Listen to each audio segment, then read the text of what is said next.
We've made it, Alf. We're over the hill, around the water, under the jungle.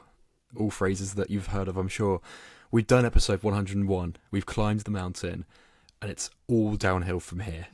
So we haven't done episode 101 yet. We're only just starting it. Yeah. Oh, yes, that's true. So does that mean this episode is all going to be downhill?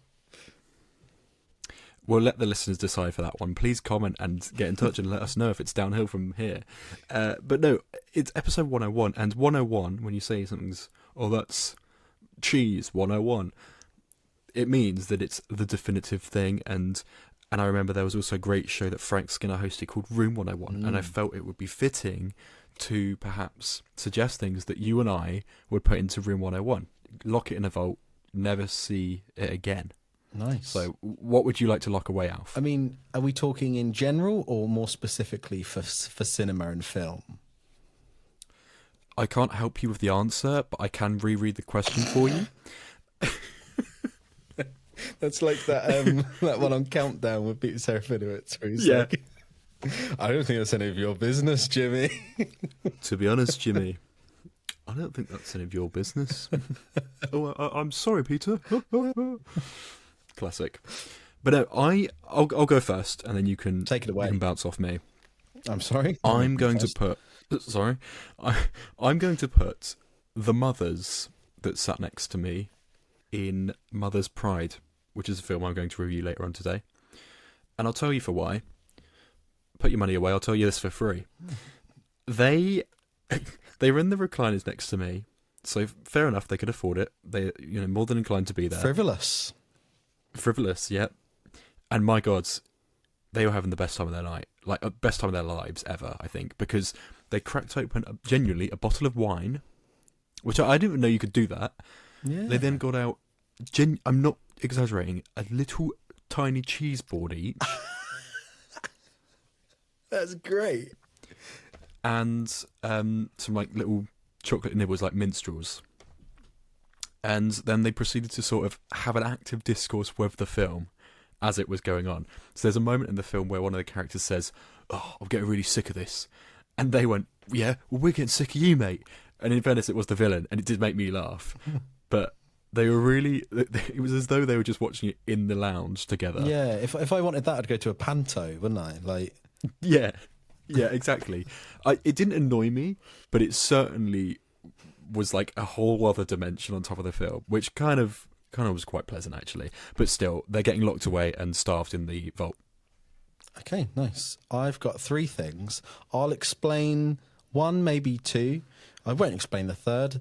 You can choose which ones you want me to explain. Dwayne "The Rock" Johnson. Large, hot meals that people eat at cinemas. I hate it when someone's there eating a full plate of nachos with cheese sauce and salsa and jalapenos in all their orifices. I know you're quite keen on a pizza, which I think is quite a statement, if you ask me. And teenagers. All 3 of those would be banned from cinemas. Put in the Room 101 at the back of the Odeon. Yeah, okay, fair play. I mean, let's unpack that, shall we? Teenagers, yep. Don't need to get any further into that. Fair enough, lock them away. Hot meals. I'm going to defend my right to have a pizza at the cinema. If it's on the menu, you can have it. But I do stand with you on nachos. I think they're loud at the best of times. They're smelly, loud, cumbersome to carry. If you need the toilet before the cinema, where are you putting that? On the dryer? On the flusher? This is when I went to this press screening of Scream. I had my beer with me, and because I was on my own, I didn't really have anywhere to put it, and I had to go for a slash before the film. So I was stood at the urinal, holding the beer in my mouth, like pissing. It was quite something. And there was a few looks while I was there at the cup in my mouth, not anything else, I think.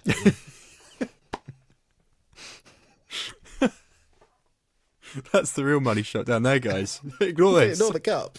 What's going on down there? Believe it or not, this is actually a trick shot.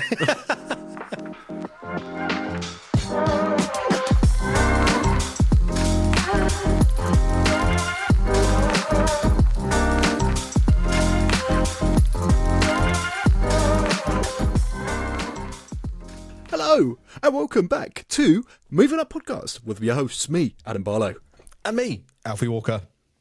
And it's episode 101. 101.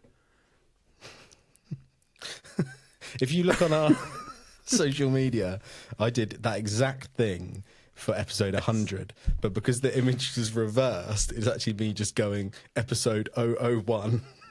Yeah. It's just like we've got some sort of filing issue, and this is the first episode ever. No, we've done 99 more.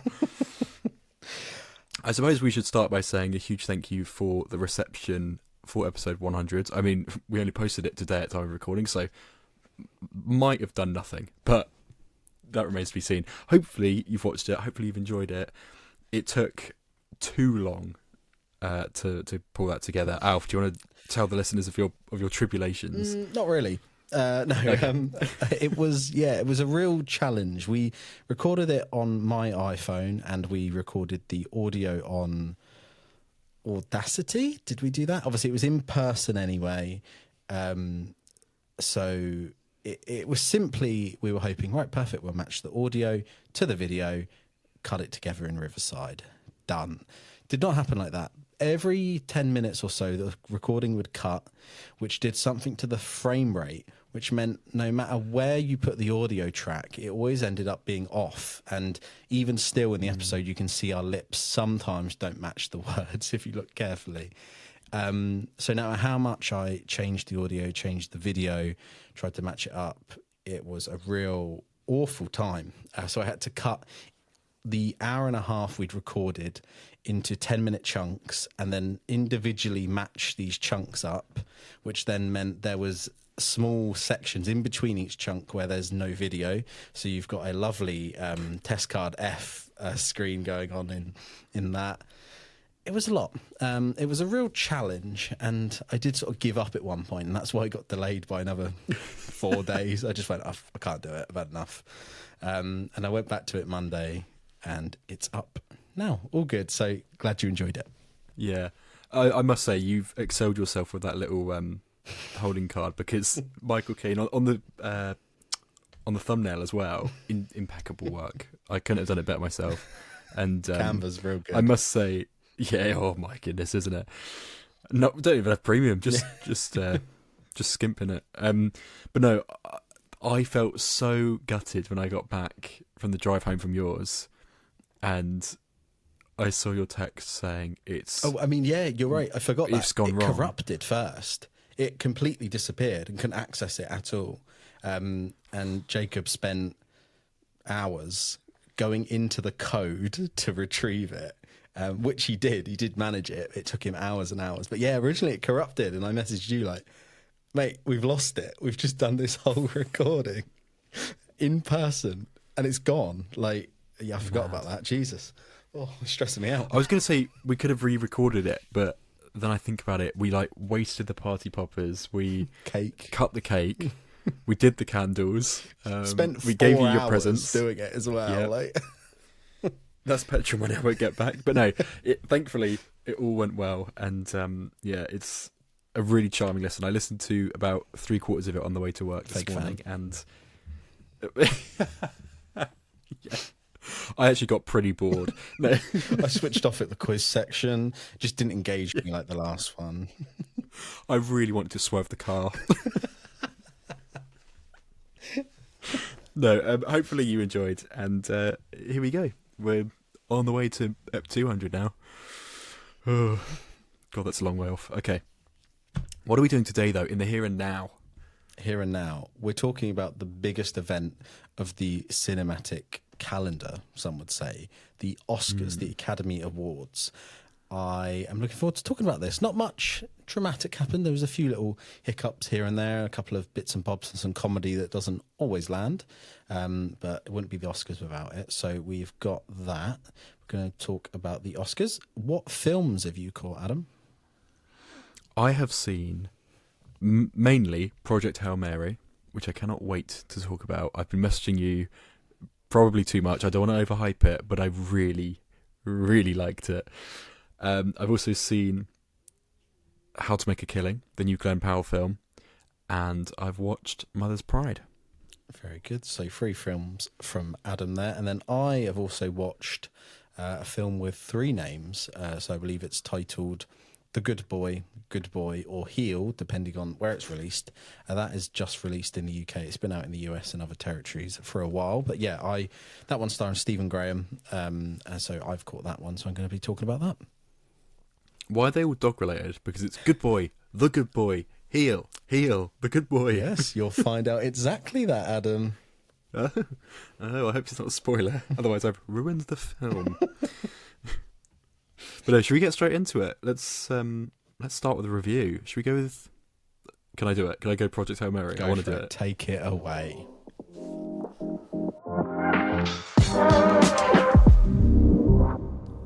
The most exciting thing about this film is that one of the scenes was filmed a mere 10 miles away from me on Southsea Pier, and I was literally there the day he was there.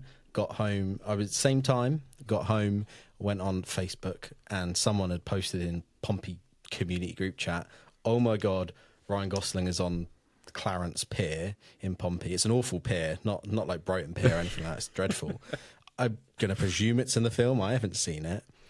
Is there a bit where he's like above the sea on like a metal grate? There's moments where he's on a ship. Yes, so I'm thinking maybe that's got to be it. Maybe that's it. Because the pier is basically metal. It's not a nice pier. It's like a metal grate that just goes over the sea. And he was there. So anyway, side story complete. This is the new film from Phil Lord and Chris Miller. This is Project Hail Mary. How was it, Adam? I think we know what the answer's going to be, but how was it? It's the easiest 5 stars I've given in ages, I've got to say. Do I think it's going to win Best Picture next year? I don't know. It's hard to say. But if you like things like Interstellar, if you like The Martian, which is the one starring Matt Damon, came out in 2015, I want to say. It's also based on a book by Andy Weir, who also wrote Project Hail Mary. I liked it so much. I've been listening to half the audiobook. At that point, I then stopped because I didn't want to spoil the last half. I bought the book the other day with the Ryan Gosling cover, which I think is just so cool. I've really splashed out. The hype got to me. I got the popcorn bucket, the little helmet. Oh my God. Right? Is that a popcorn bucket? It looks like a helmet. Yeah. Oh my God. It doesn't... I couldn't put it on, unfortunately. Or maybe I could. I'll just never take it off again. And I got the cup as well. I really went hell for leather with it. And I'm so glad I did. I was worried that I was sort of overhyped for it. I knew a lot of friends had seen it and really enjoyed it. I saw glowing reviews from other folks that had seen it early. And I'm a pretty big Ryan Gosling fan. I don't think all his films work. I watched Drive recently and I actually didn't think much of that at all. I thought it was pretty... kind of boring, dare I say. I know it's a really highly regarded film. It just did not work for me. And what was the other one that came out when we were doing our dissertation and you all like shamed me for going to see it? Was it the one where he's a stunt driver? Oh yes. What's that called? Fall Guy? The Fall Guy. Yeah, that's it. Yeah, not so good either. It was a bit tacky. Wasn't a fan of that one. But Ryan Gosling, by and large, I mean, he's Ken, for goodness sake. Come on. He's in The Notebook. He's in other films that I can't list right now. But I'm a big fan, I've got to say. And I think this is best before... Blade Runner 2049? Oh, Blade Runner. Yeah, 2049. Yeah, the sequel. Yeah. So he's been around and he's done a bit of sci-fi, lots of comedy recently, some dramas, some rom-coms, a whole big mix. He's done gritty stuff and really light stuff as well. I think this is the perfect blend of all his strengths. There's real stakes in this. It's got such a huge heart at the centre of it. And he is so funny. It's one of the funniest films I've seen in ages. It's not an outright comedy, but every joke that's in there really hit for me. And there's a few really British jokes in there as well. There's moments where, funnily enough, you mentioned them filming in Portsmouth. They also filmed in by Durdle Door in Dorset. Okay. And I didn't know that had happened, but I then looked after I left the theatre and saw, people did rave about this when it happened.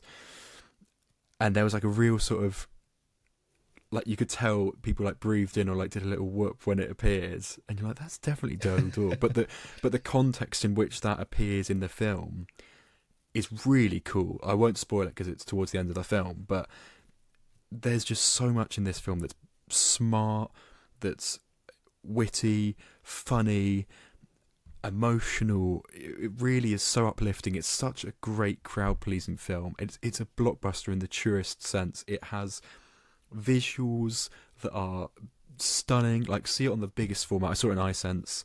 I'm going to book again to see it probably another 2 times. I'm trying to persuade my parents to go and see it. I don't know if they'd like it or not, but I'm really trying to, like, look, watch this trailer, look at this poster, look at this review, really trying to grind them down to see it. I thought it was brilliant. It's really great fun. And I'll talk about it as well. There's Rocky, who's this alien in the book. I have seen this. This is the only thing I've seen from the film. Is this weird rock creature with arms. Yeah. He's such a scene stealer, I've got to say. I mean, it's essentially a two-hander between Ryan Gosling and Rocky, who is played by, let me get his name, James Ortiz. James Ortiz? Yeah, I think that's right. Who is the chief puppeteer. So it's all puppets, apparently, with like CGI enhancements. I didn't know that going in. I thought it was just all CGI. That's really cool. But I know that'll definitely appeal to you. Sandra Huller is in here, who blew us away in Anatomy of a Fall and The Zone of Interest as well, a couple of years ago. You've also got Lionel Boyce from The Bear, who plays like the confectionery chef, the one that's like really obsessed with little artisan bakery bits. He's really funny in here as well. Just kind of a deadpan, bit of a straight man to Ryan Gosling's more kooky scientist. Ryland Grace is the character, and I just thought everyone works so well. It's a pretty small cast, frankly, and it's a very isolated setting for a lot of it because it's set in space. I've not even talked about the plot. Let me do that quick. Ryland Grace is a scientist who has a degree in like biomechanics, something like that, and he teaches at a middle school to kids that are very like smart, but he's only a teacher. He's not qualified to go to space or do anything drastically heroic. He doesn't feel within himself very brave at all. But they discover that the sun is slowly dimming, and it means that in 30 years' time, a lot of the human race and nature is going to start dying out. And if that happens, there's going to be a global, not global warming, the opposite, a freeze, Ice Age. Ice Age. That's the phrase. Honestly, you can tell I'm not some nature documentarian. That's really bad, obviously. And they find that the reason this is happening is because there's black dots on the sun, and they find this Petrova line which links these dots to other suns and other stars in the galaxy. But there's one star that isn't affected by it, or one planet where the star isn't affected by it. And he's basically sent on this mission to go and find out why, in hopes that he might get an answer on how to fix it for Earth. So I won't say any more than that. That's all you need to know. I've read half the book, as I say. If you have read the book, you will absolutely love it. It's incredibly faithful, like really good. Just it was exactly how I imagined it. It was funnier than I imagined it.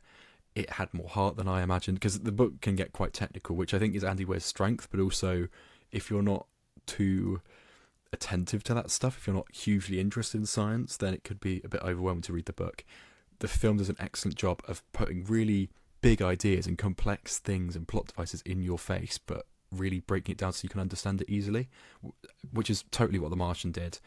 It is like The Martian, I think, but I haven't watched that for a few years, so it's hard to say if this is better. I really liked it when I saw it, but I don't remember being quite this pumped about it. Yeah, absolutely. So, yeah, I could honestly talk about it for ages. I don't want to overhype it. I probably already have. You might see it and think it's absolute drivel, but it properly just ticked every box to me. I couldn't. I'd love a sequel to it, but I mean, obviously, don't risk it if it's not Andy's writing, behind it. But I just think Ryan Gosling, what a movie star. This is so much fun. I'm excited to see it. I know barely anything about it. I've seen one trailer. I think, like, for some reason I just haven't caught the trailers in the cinema. I don't know if just the films I was going to weren't showing it. Like I said, that's the first I've heard of the plot, and it really intrigues me. It does sound good. The puppet, the fact that that's a puppet enhanced by CGI, because I saw a clip of it earlier on Twitter, is cool. Love that. And you're right, Ryan Gosling is like, he's always good, isn't he? Even in the stuff where maybe the film's not as great, he always shines through. He's genuinely very good. I'm excited to see this, mate. I've seen so many people rave about it, and your enthusiasm for it is like, we usually agree on films. It's not often that you give something 5 and I wouldn't as well. It's very rare. There's like literally a handful of them that I can think on top of my head where we don't agree. So no, I'm looking forward to catching this one, mate. It's so annoying. I was going to go catch it on Sunday when they were doing the preview screenings, but my view is shut, which I mean is good because they're refurbing all the screens and putting new seats in, and I think they're putting in a new bigger screen in one of the rooms as well. So that's good, but it did mean that I didn't get to catch this in time. Well, I can honestly say, even if you don't love it as much as I do, you'll certainly have a good time. I can't see anyone disliking this. It's one of those films where it's just like, it's objectively good. And it's also really sad. I didn't mention that. It's, as I say, it's loads of heart, but it's also, it pulls at your heartstrings, man. It really gets me. And I went along with Tamsin, and she spent half the time crying. I spent half the time laughing. And that's the sort of two reactions, and it blends it all together so well.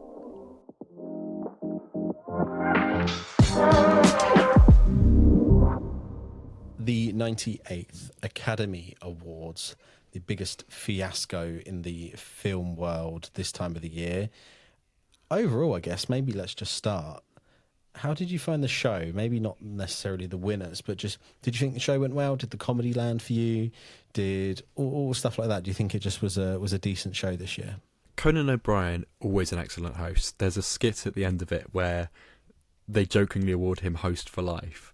And I wouldn't be mad if that actually did happen. I think he does an excellent job. All of his bits worked, I think, for me.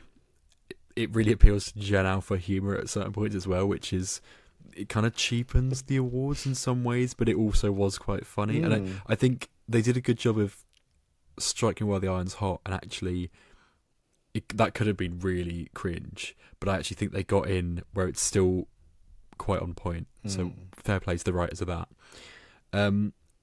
I was, as you say, it's always hit and miss with these comedy bits at the Oscars. I think the BAFTAs somewhat avoided it, but I'm never a fan of these really awkward presentation bits. Like it must be in their contract that they have to do. It's like American 3 humour. minutes of filler. I think it's a lot of it's American humour, and it just doesn't land. I think. Yeah, it makes even the best comedic actors look really inept, and I don't know how they've managed that. Some of them work really well. I thought the Bridesmaid reunion was great. And what else? The Grogu bit I really liked as well. The bit with Sigourney I know Weaver. some people didn't like that, but I thought it worked. Yeah. The bit with I thought Pedro was a bit lacking, but I think Sigourney's stuff with the puppet.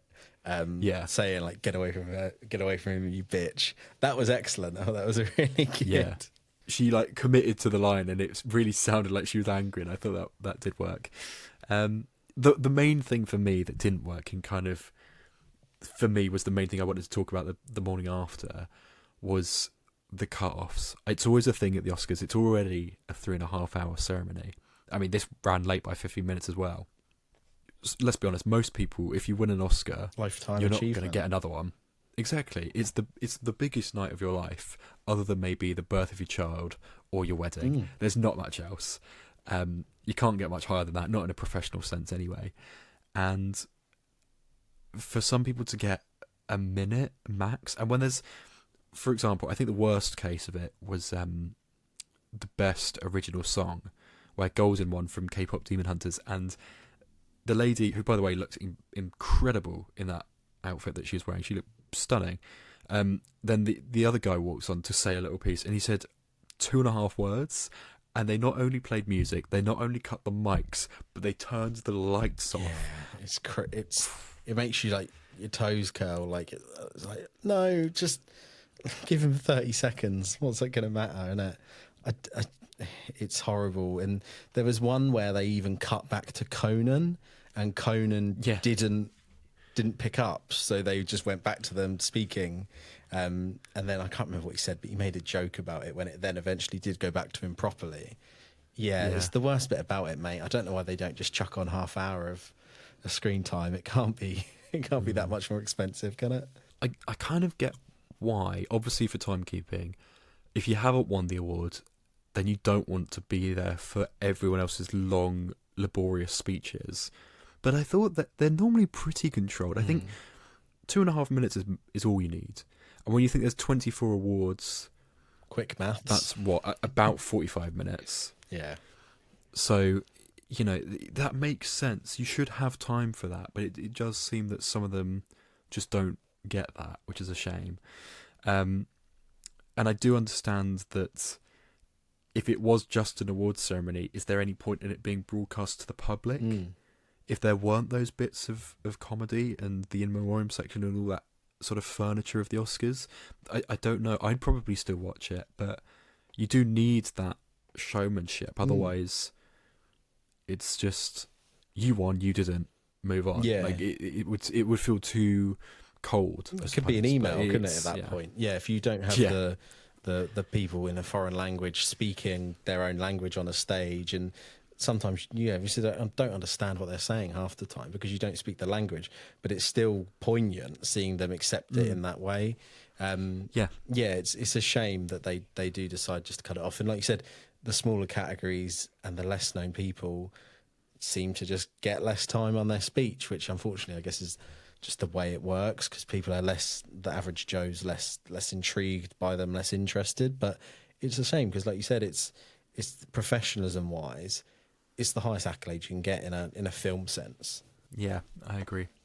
Should we talk about the winners? Big winner of the night was One Battle After Another. That got Best Picture, and I think it picked up 5 other awards off the top of my head for Best Casting, Best Director in Paul Thomas Anderson, who, by the way, had been nominated 14 times before. Wow, managed to go with 2. Yeah, with 2 on the night. He got Best Adapted Screenplay, wasn't it? I'm really happy for him. I think more so than the film that he made, I think he kind of felt like he won the most because his speeches were really good. I think he did 3 in total, and kind of jokingly was like, wow, you really make a guy work hard for one of these. And it was sort of tongue-in-cheek, but he really has earned it with his incredible filmography. Yeah, I was very happy for him. Yeah, definitely. On the same vein as One Battle After Another, Sean Penn not being there for picking up his award is both abysmal and iconic. It's both. You can't sort of slate the man. He's clearly got no interest, but the performance was stellar. So I see why he won it. I think arguably it is the best one there. I think we said that as well in our little movie on Uppies. There was a sour reaction from a couple of was it Delroy Lindo, the one from Sinners, and you could see he wasn't happy about the win. It's a good performance, man. I think it's well deserved, and Culkin picking up the award for him and saying he can't be bothered to pick it up. Very on point. Very on point. I like Kieran Culkin a lot, I must say. I think the main takeaway from me for the night was Amy Madigan winning for Weapons. I didn't even consider her winning when we did our little awards. I didn't even consider her winning supporting actress because I just didn't think there'd ever be a chance that she'd ever get nominated for it. Because horror is snubbed enough at the awards season. You get a horror wins pictures up and there's always just like 10 actors there, that's it. But the fact she's won Best Supporting Actress at the Oscars for a horror role, and it's a horror role that's so good, I'm so happy for her. And her speech was nice and she looked so stunned. She looked proper shocked to win it, and her husband, I think it's Ed Harris beside her, was like looking at her. It was so cool to see her win. I think it's lovely. Yeah, her speech was really nice. It was sort of kooky, but it was honest. And she kind of, I think it came across that, I mean, obviously she's had a really great career anyway, outside of weapons, of course, but the way that she kind of really wasn't expecting to win it at all, I think you could really tell that. I thought of all of them, she was maybe the least likely to get it, but I haven't seen Weapons, but... No, I didn't think she'd win it. I'm really chuffed for her. I loved the performance, but I thought there's no chance at all, but so happy for her that she won it. And I thought that when... I know it's a minor category, but when Avatar: Fire and Ash won, and it was Sigourney reading out the award, I thought that was quite cute as well, because obviously she's in it, and it was quite a cool moment. Yeah, that was nice. For me, I would have maybe liked it to have gone to F1, but I might be a bit biased on that. Did it win sound F1? Right? Did it win? It did. Yeah. I mean, that's deserved. That's fair enough. Yeah, I think people don't realise though. They were very quick to write off F1, but Top Gun Maverick was nominated for a load of stuff, and that was like everyone's darling. They were like, "Oh, I can't believe they've accepted it." It was like Weapons, and I think that one did it win any of the technical categories? I actually can't remember. I think it must have won Best Sound, surely. Yeah, it won Best Sound. I think that was it. Yeah, and that was also up against an Avatar film, I imagine. Which did that win? It must have won Best Visual Effects, surely, but I can't quite remember. But yeah, it makes. For me, I think we're just going to give that award to Avatar every film they do, you know, even though it's like, the same film, carbon copied over. Yeah, I get it for the last one, but this new one, it was, although I liked it more, it was still the same thing. Like there wasn't any marked improvement, so it's weird. And I guess the other huge winner of the evening was Sinners, which was our top film, absolutely, and I probably stand by that still. I have warmed more to a couple of the others, and I've watched a couple for a second time, but Sinners is the film of the year, I think, and I think it's fair enough that it won all those. And the first win for Michael B. Jordan, right? Yeah, great speech from him as well. Also, was it the Sinners film? I think it was the cinematography. It was the first female to win that category. First female cinematographer. I think that was Sinners. It could be One Battle After. I think it was Sinners. I'm going to go with that. And speaking of first first of a demographic in a category, first Irish woman to win Best Leading Actress as well in Hamlet. In Hamlet. I forgot the name of the film, good God. No surprises there, I think. She was the only one all the way through this award season where we went, yep, she's winning, and she won. A nice win, cool. I'm shocked Hamlet didn't get any more nods, to be honest, did it? Yeah, same. But it's such a strong year, and I think it split the votes, didn't it? That's the problem. But yeah, Jessie Buckley was just, that was a dead set. I said on radio about 3 weeks ago, it was after the BAFTAs, I think it was after the BAFTAs, yeah. And a presenter asked me on air, who do you think is definitely going to win? I said, Jessie Buckley, put your money on it now. And she was like, oh, but the Oscars, you can't, it's all up in the air. I'm like, no, it's going to win. And I doubled down on it, and and then went back again and was like, oh, but you never know. And I was like, yeah. No. But no, you do. Where's your film podcast? Might be worth mentioning as well, Marty Supreme. Is that now the most nominations and to win nothing award, right? Like, well, technically that goes to Sinners now, because but it doesn't really work like that, because it did win. It was nominated for the most amount, 16 nominations, which is the most amount of nominations ever. It beat out, I think the previous record was 14 with like Titanic and a couple of other films. But yeah, because it then only won 4, that's the biggest loss. It was the biggest loss previously was Marty Supreme at the BAFTAs, which was nominated for 11, didn't get any. I don't know how many it was, and then this one just lost 12. So it beat it by 1, but then it still won 4 awards. Yeah, and it's big incredible awards that it was nominated for 16. So, I mean, maybe Timmy will finally win for Dune Part 3, right?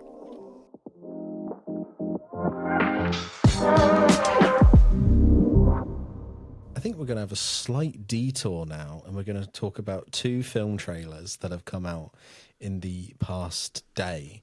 And I think there's something really poignant about both of the films' marketing strategies, because I've never seen such polar opposite strategies in my life.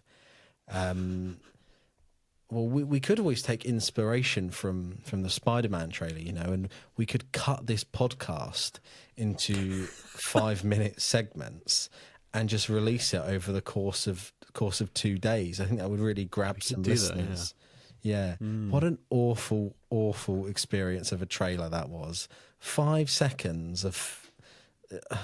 I've not even got words for it. It's so stupid. And Tom Holland's there like, we're doing something that's never been done before. And then your message was yeah, it's never been done before, Tom, because it's fucking stupid. Yeah. God, I just, do you know what? It was so baffling when I saw that video. When was it? About 36 hours ago. Spider-Man trailer. That should have got me really excited. But I just was like, I'll see it when it comes out. Ooh. I had absolutely... I'm a huge Marvel fan, and I'm a big Spider-Man fan, and a big fan of Tom Holland. I should have been, like, scouring the internet for every clip. And a few of my mates, I got sent about 7 of the different clips from 7 different people. They're like, oh, Adam, you've seen this, or I found this. I'm like, I didn't watch it. I just don't care. Yeah. I do not care. Yeah. I'll see it when the trailer comes out. And sure enough, it was out today anyway, in full. Like, what? It also didn't take very long to piece together. So, what was the point? Yeah, it was so stupid, and exactly, you're on the money there. Like, it didn't engage me at all. I was just like, no. Do you know what? I watched the first clip, and I went, I'm not going to watch any more of these. I'm just going to wait 2 days till they release it properly. And because I'd experienced that clip first, and the anticipation had then died down, and I just watched it on the train on the way home this afternoon, and was I was like, yeah, cool, looking forward to that. But that's exactly it. I saw. Let's talk about the trailer itself. I'm getting a kind of uncanny valley vibe to it, and it's not because of the CGI, which some people have complained about. I think it looks fine, but tonally, it feels very strange, and I cannot put my finger on it. It looks good. Don't get me wrong. I'm excited for it, but it doesn't. It almost doesn't feel real, and I don't know why that is. Yeah, I couldn't agree more, but I can't pinpoint why. I just know I watched it and went, there's something slightly off. And you're right, it's not the CG, because I don't think it doesn't look any less or more CG than previous Marvel films. I don't think that's like a distinguishing factor. But yeah, for some reason it just feels, slightly uncanny. And my worry is what the whole film's going to look like and look and feel like that. I'm quite impressed as well, because it's a long trailer. Like, it's not a teaser, it's a full-blown trailer. It reveals a lot. I think Sadie Sink is she officially Jean Grey? I've seen tweets saying, oh, we first look at Jean Grey and it'll be like a shot of her legs on a chair. I'm like, okay, I guess. No, I don't think she is. Oh, she? Okay, no, well, I don't think she is. I don't know but who she's playing, but she's the villain? I guess that's my point. It reveals so much. I should know what I'm looking at. I know obviously the Punisher's in there. I know that he's got remarkably close to MJ and Ned already. I've got no standpoint for where this film's starting, which is an issue, because where we left the previous film, he was going to go off and do his own thing in his own little bubble, and now we're just back. Like, there's the Scorpion in it, who looks cool, but again, that was ruined because I saw the GIF of him.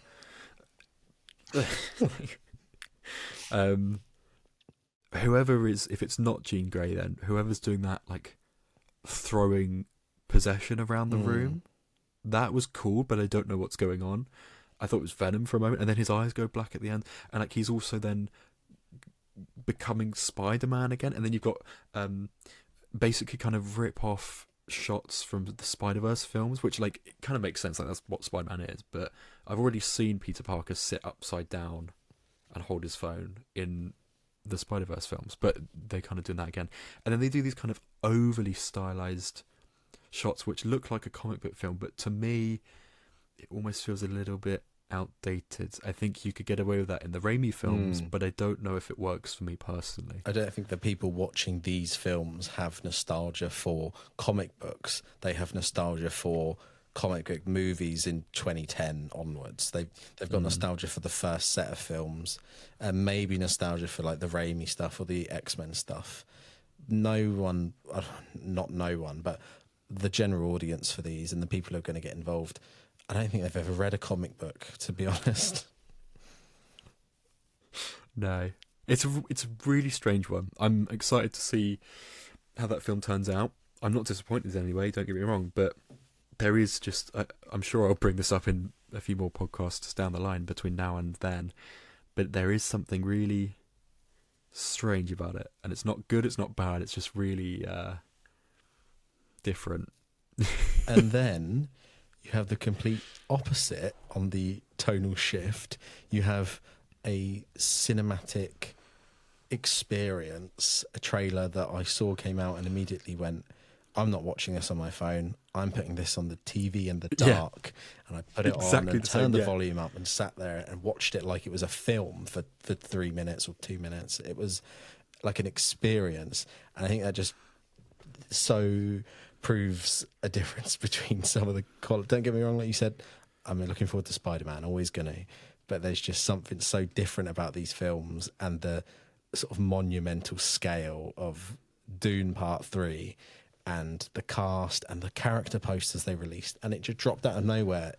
It was kind of obvious they were waiting for Timmy to win best actor, and they were going to plaster that on that poster, Academy Award winner, and he didn't, so then they dropped it without. But like, I'm so excited for Dune Part 3. Yeah. Do you know, I honestly, this might be a hot take, I just didn't want a Dune Part 3. I was fine with how it ended. Didn't need a part 3. And I also know where the story goes in the books, and it sounds a bit rubbish. So I'm hoping, if anyone can make this a good film, it will be Denis Villeneuve. But from this trailer alone, I've got no notes. I've got to say, it made me hyped for a film I didn't want, and there's no higher praise than that, I don't think. I mean, the chanting in the background bangs. Like, that's already iconic. It only came out a day ago. All the visuals look incredible. I don't know what's going to happen. Everyone's in it. Every actor's in it. Timothée Chalamet, Zendaya again.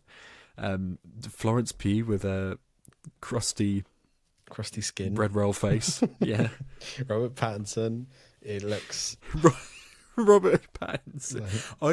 I watched the trailer. I don't know if you did this as well. I watched the trailer. I was like, Robert Pattinson's in this because he's got a poster. I had to rewatch it to realise that was him. I was like, oh, Rob, what have they done to you, my guy? I mean, that's workplace harassment, surely. It's just like, so juxtaposed between that.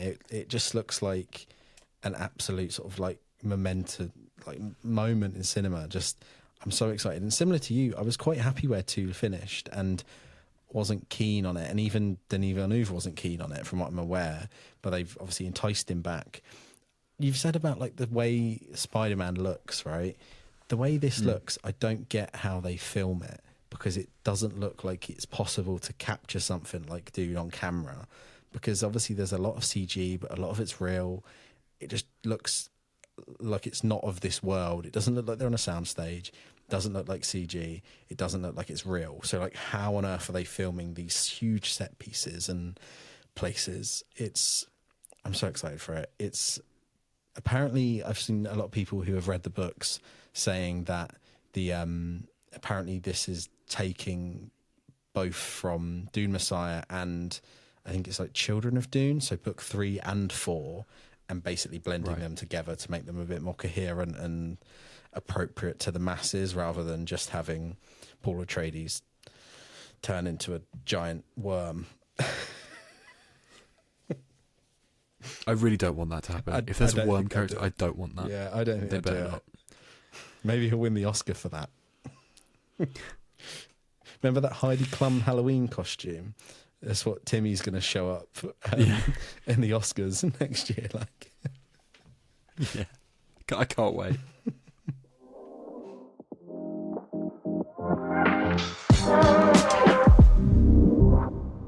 Heel, good boy, walkies, don't piss on the carpet.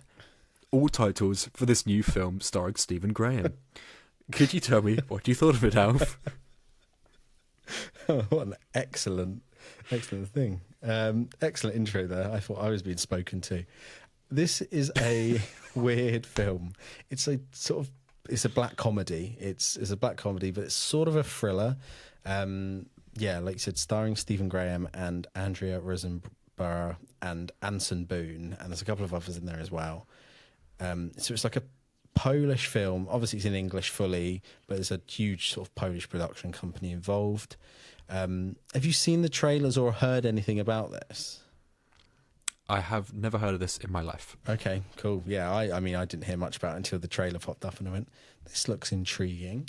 It's basically about a uncanny, creepy sort of couple who abduct a reckless, bad egg of a teenager, basically. He's a degenerate, he's a criminal, I guess, that's never been caught. He's an awful person doing drugs, nights out, getting in fights, beating up people, a real horrible kid, basically. And he gets abducted, and it's about them rehabilitating him into being a good boy. They've got him, not just in a nice way either, they've got him locked up in their basement with a collar on, and a chain to the roof. It's like a real weird scenario. It's got real sort of weird juxtaposition between Stephen Graham being this really quite bumbly and funny sort of well-to-do dad. He's a bit like, quite normal. The unhinged sort of wife who's clearly got some stuff going on.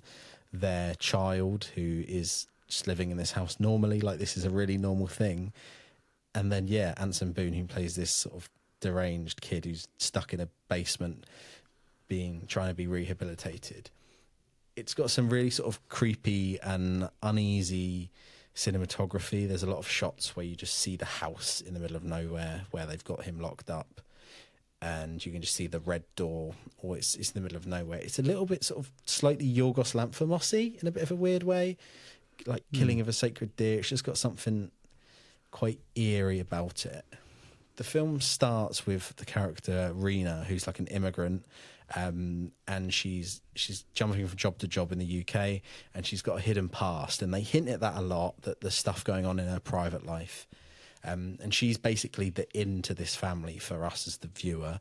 She becomes their cleaner, and Stephen Graham's character makes her sign a non-disclosure agreement that come work at the house. If you don't like it working, you can leave, but if you tell anyone, you're stuffed, basically. And that's the in. She's the cleaner. She arrives. She goes to the basement and sees they've got a boy locked up there. Doesn't everyone? Did you know you've got a boy locked up there? Sorry, guys. Just a minute. Sorry, I might sound a bit weird when I say this, but you know you've just been downstairs and got a boy locked up there. It's Carry on. It's weird. A weird setting to get you in, and it hints at a lot of other stuff going on. Clearly the family, I think, maybe had another son and they've disappeared or died, or maybe this isn't the first person they've done this to and this is a regular thing. And then you've got Rena, who's got this sort of backstory and why she's jumping job to job, and the film doesn't do anything with it. The film, there's a lot of plot developments that sort of just go nowhere, and in fact Rena just disappears from the film and there's no outcome at all. The film shows a lot of promise, I think, in the initial stages, and it's really quite intriguing. You're quite I was quite up for it, but just the further it goes on, it has a lot of hints about other stuff, and it sort of turns in from this thriller / black comedy with a weird message to sort of just being a film about two misguided parents and a bit of what's it called, where the kidnappers fall in love with their kidnappers, or the kidnappee falls in love. Stockholm. Yeah, it sort of just becomes a bit like that, and I don't know what the message of the film is. And there's, like I said, there's a lot of hints towards other stuff going on. This is the first person they've done it to, all this sort of stuff, and it doesn't really go anywhere. Which is a real shame, because I think it showed some promise.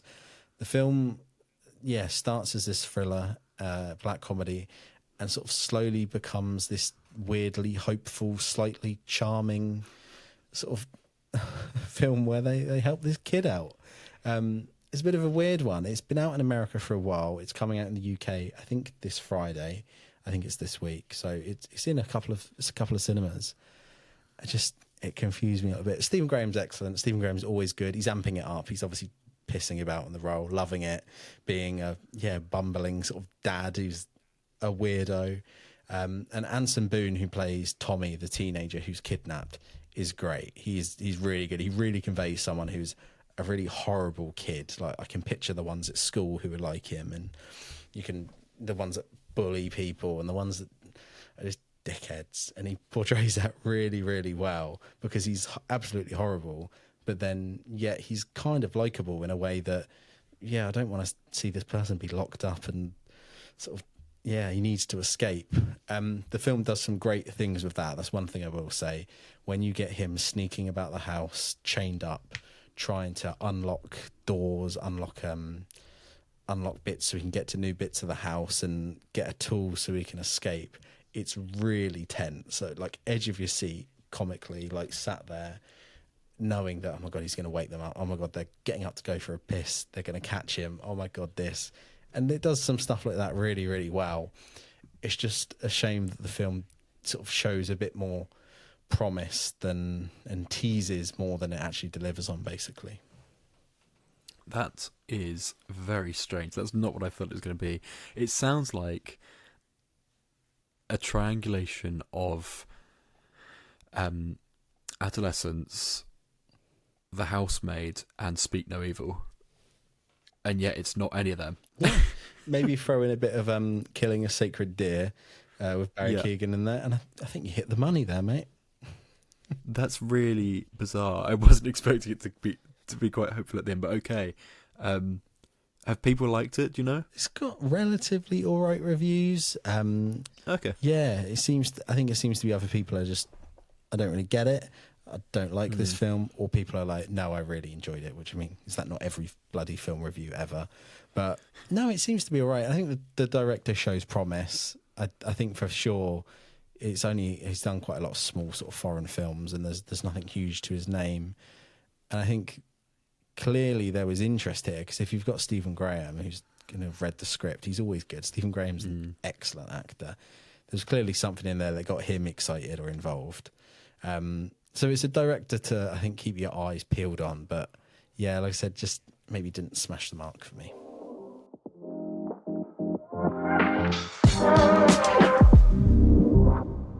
And to finish off, we've got two small little reviews from Adam here. We've got How to Make a Killing, starring Hollywood heartthrob and capybara lookalike Glenn Powell, and also A Mother's Pride, and what I'm going to guess is quite a British film. Take it away, Adam. How were these? Yeah, How to Make a Killing first then. We were having a discussion, me and some mates this week, about whether or not Glenn Powell is a leading man, whether or not he's got the sauce, as Tarantino would say.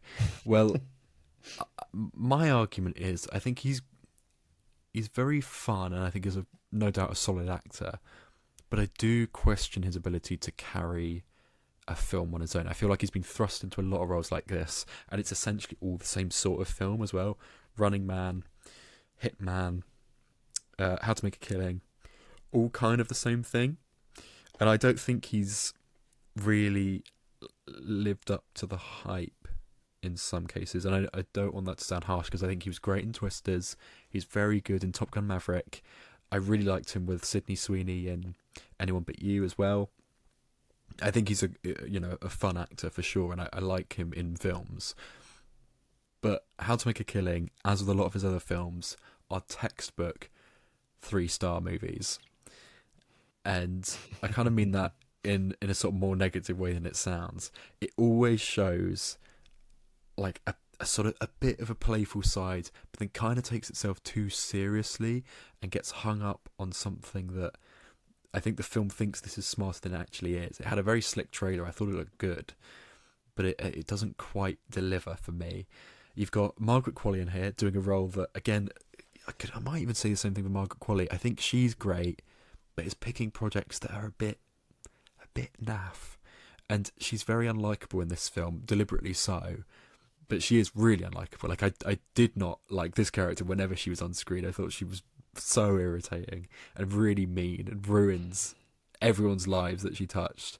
It's just one of those absolute, like, you just want to hit her. Don't cut that. Don't clip that, people. Put that one on LinkedIn. No. Also starred Ed Harris as this father. It's a pretty simple plot. Basically, Glenn Powell's mother in the film is sort of thrown out of this household because she wants to give birth to a kid that she has quite young, out of marriage. And it's a very wealthy family. So Glenn Powell is entitled to a load of money but doesn't get it. And Margaret Qualley, who's a childhood best friend, kind of eggs him on and is like, well, actually, if you just kill all 7 of your cousins and relatives, you'll get the inheritance. As simple as that. So that's the, how to make a killing. That's the whole kind of gimmick. And I think the first third was pretty entertaining. It was quite funny. It's very cheesy and a bit camp. And I thought, like, Zach Woods was really brilliant as this sort of tech bro, smarmy cousin. You've got Topher Grace in there as well as, like, this corrupt pastor, who's also like a good rock star, and like he has a samurai sword and threatens people that might topple his church. Really bizarre. Who else? Bill Camp in there, actually, in quite a nice role. Yeah, it's a sort of ragtag cast, but it does kind of work. But unfortunately, by the end of it, I felt very cold. I felt very kind of indifferent to it, which I think is sort of the worst case a film can leave you with. I don't want to rip it to shreds because I don't think it's terrible by any means. I just think it ends on a note that's sort of like, okay. It's really one of those films where you'll walk out and not really think about it much, much beyond the credits rolling. And then Mother's Pride, to move on. Oh, did you want to say anything on that one? Sorry. No, not really. Sounds pretty mid. Yeah, it is mid. And I hate saying that because it's mid, but it is. Mother's Pride, on the other hand, looks like it should have been a mid film. Is actually really bloody funny. Yeah, we love a British underdog. We love a film like this. It is a brewdog. Sorry, not brewdog. You can tell where my head's at. Bulldog kind of a film because it is scrappy. It's rough around the edges, but it's like incredibly British. Yeah. If you played this to an American audience, they'd be like, "Sorry, what's that? What's that a reference to?" Like, it would not. This is not an international film. And yeah, it's got a great cast. James Buckley from The Inbetweeners, Martin Clunes, Gabriella Wilde, John O'Davies, who's great to see in something other than he did the mocap for Robbie Williams in Better Man, right? Like he was the monkey. Really great to see that he's got acting chops. Possibly, John O'Davies, big fan, but I worry that there's moments in here where it's a little bit small fry, kind of TV level. Do you know what I mean? Without me being harsh. Mark Addy in there as well, who I find is either doing the most like complex, serious roles, or just taking the piss. Yeah, and he's definitely taken the piss here. He plays this sort of weird middle-aged alcoholic who's seriously got a drinking problem. Like, seriously, he talks about nothing else.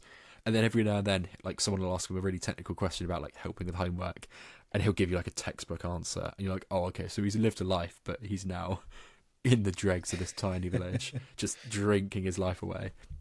It's set in and around Somerset, and I thought it really captures that kind of bumbling silliness that I think, and I say that with nothing but love, of certain villages and locations across the UK that are just like Toy Town kind of, like, you love them, but where's it set? Sorry, what part of England? It's in and around Somerset. Like, near... nice. So the accents are fully on. Amped up to 11. Yeah, love it. Absolutely. And the whole the whole drama in this film is the pub is failing. John O'Davis is a failed musician who sort of had to sell his estate and all his money and stuff. Comes back home to see his dad, played by Martin Clunes, his brother James Buckley. Rekindles his old love with a now school teacher there, Gabriella Wilde. And yeah, pub's falling apart. Bailiffs are coming in, taking the jukebox, and Martin Clunes doing like, what's the dancing where it's they like bang sticks together and like dance around poles. Maypole dancing, that's it. They're all doing that, and like Mark Haddy's trying to do like, oh, we need to do like up to date music though. We need to do like Daddy Cool, which is not up to date. And then they're dancing to that and like smacking sticks together, and he's getting like blackout drunk and just falling over mid routine. Like it's all really. They quaint had fun filming this. Yeah, you can tell. It's set in a pub, and I think those taps worked. They weren't props. I'll say that. And it shouldn't work. It should be silly, and it definitely is. But I also I quite liked it. I had a pretty good laugh at it. And as I say, the mothers next to me with their wine and cheese board, they were loving it. In fact, I'm more annoyed that they didn't offer me any. Yeah, right. But it's one of those films where I got out and I had to get home as it was late. But I was like, if I had a spare hour, there's a Wetherspoons over the road. I'd go to a pub. Do I go for a pint on my own? But that's, yeah. They then have to try and brew their own beer using grandfather's old recipe, and then enter the Camera Beer Awards for the best beer of the UK, and of course they end up winning it. And they're also facing off against this posh pub opposite the road that's stealing their revenue, and he is the most villainous arse ever, played by Luke Treadaway. I mean, I don't know if you know this actor. He looks really familiar. I don't know what he's from, but you only need to look him up, and he looks like the most smarmy guy. And he's there oh, you're going to try and brew your own beer, are you? Oh. And he steals the girlfriend and gets all the beer awards. And he walks, there's not an ounce of niceness or compassion in this man. It's just a brew off about beers. And then not only that, it also delves into way too many things. There's depression. There's obviously alcoholism. There's a dead wife and mother. There's a little bit of classism. Well, a lot of classism in there. There's suicide as well. You're oh, okay, we're doing all of this, are we? And it's all incredibly half baked. It's like it's ChatGPT AI written. It really is. But you know what? I'll hold my hands up. Did I laugh the whole way through? Yeah. Was it sometimes at the film? Yes. Honestly, go along with a few pints and you'll have a good time.